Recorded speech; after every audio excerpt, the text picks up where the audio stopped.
The shadow of the Black Plague. What came to us was not a disease. It was a response. Final words of High Priest Aelius, the year was 1348. Autumn came with a silence so thick, it felt like the air itself was mourning.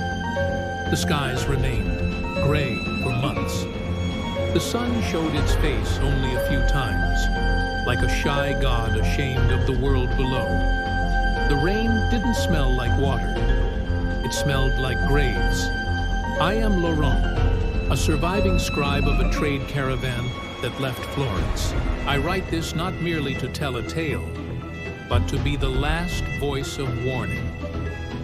After 3 days lost in the forest, I stumbled upon a village that didn't appear on any map. The sign at the entrance was rusted and nearly illegible. It read, Volcrum. Beneath it, carved in Latin, Non omnes moriuntur. Not all who die leave. As I stepped into the village, the first thing I noticed was the silence. No birds, no wind. The streets were empty, yet the houses were open. Lanterns still burned. Doors swung gently. Meals remained on tables. It wasn't abandoned. It was frozen. Inside one home, everything seemed paused in time. Upstairs, I found an empty crib. Beneath it, in dried blood, a message. We were too late. At the heart of the village stood a stone church. Its door hung open. I entered to find candles, still lit, though no one was there. On the altar, a stained leather-bound journal, its pages brittle, spotted with old blood. It belonged to High Priest Aelius. We called for God, but something else answered. A woman without eyes came at midnight. First, the children vanished. Then the mothers went mad. And finally, we emptied from the inside. This plague doesn't rot our flesh. It devours our faith. I flipped through the pages, my hands trembling. Then my breath stopped. On the final page was a sentence I could never have expected. When Laurent arrives, it begins again. That night I slept inside the church. I dreamed of her, a woman with no eyes, her face cracked like old porcelain. When she opened her mouth, no words came, only screams that shook the soul.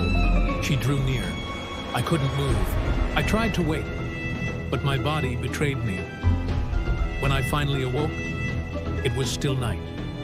From outside the church, a melody drifted in, a lullaby, soft, faint, echoing. From the graveyard, I followed it, against all instinct. Behind the church, the old cemetery stirred. The earth moved. Tiny toys sat atop the graves. Headless dolls. Broken wooden animals. On one of the oldest stones, I read, Mother said she would come back. Then, from beneath the soil, a hand emerged. Dry, blackened, cracked. It gripped my wrist. Darkness swallowed me. I awoke in the village square. The townsfolk had gathered, but their eyes, they were blank. Their mouths slightly open, breathing, but not living. In perfect unison, they opened their mouths and spoke one word. Now you are one of us. Then I saw my feet, bare, covered not in mud, but ashes. My clothes were no longer mine. I wore priestly robes. My hands were not my hands. They were Aelius's. I wanted to scream, but only one word left my mouth. Volcrum. If you found this story, it may already be too late. If you hear this voice, do not close your eyes. If a woman visits you in a dream, do not speak to her. If she calls your name, run. The Black Plague was not a disease. It was a reminder, a call calling of the forgotten. And now, it wants you.